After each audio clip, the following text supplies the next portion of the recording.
In this video, I'm going to go over how to rent a Docomo bike.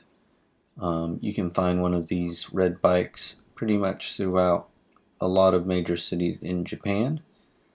What you're going to want to do is look for this sign located at any bike station and look for the ID number of the station, which in this case it's D3-06.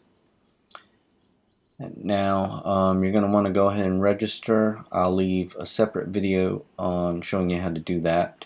And then after you register, you want to log in and pick the area that you're in. In this case, I'm in Shinjuku. And now you have two options to find the bike. The first option is to find it by station. And then the second option is to find it by bike, which I'll go through in a few seconds here. But after you pick the first section, you can basically find it by the area that you're in. Here we're going to select Shinjuku and we're going to go to our station, which if you keep scrolling down, there's the next button. We know it's D306, so we're just going to keep scrolling until we can find it. Now that we found it, we would just select a bike and it would give us a 4-digit code to enter into the bike. And then now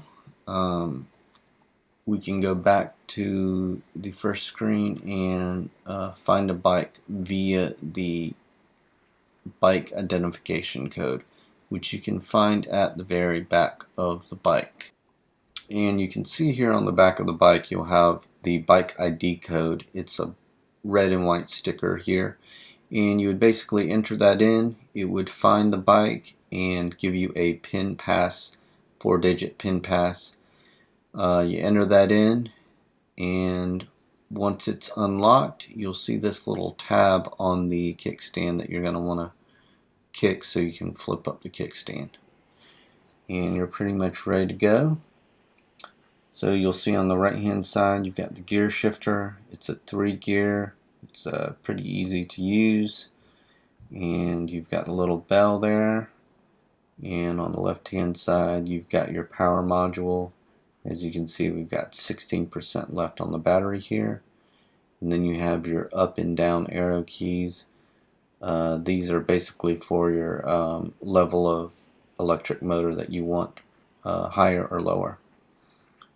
Now in Japan, you're basically going to want to remember that everybody drives on the left hand side, so just keep that in mind and make sure to follow all the rules. Obviously you still want to be safe. In Japan, they're really conscious of bike riders, so it's a very safe country to ride a bike in, and a lot of people you'll see are riding a bike everywhere. But obviously you just want to be safe. So you'll basically have 30 minutes per trip that you have for free once you've rented the bike, and every 30 minutes after that they charge 100 yen, which is about $1. So I usually like to try to return the bike within 30 minutes to another station, and then you can just rent out the same bike again.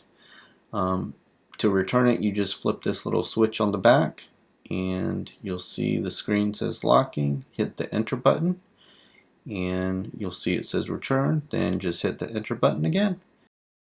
In the link of this description I will leave a full tutorial. Anyway, that's it for this video. If you like this video, make sure you hit the like button and subscribe and hit the bell for any notifications of new videos that come up.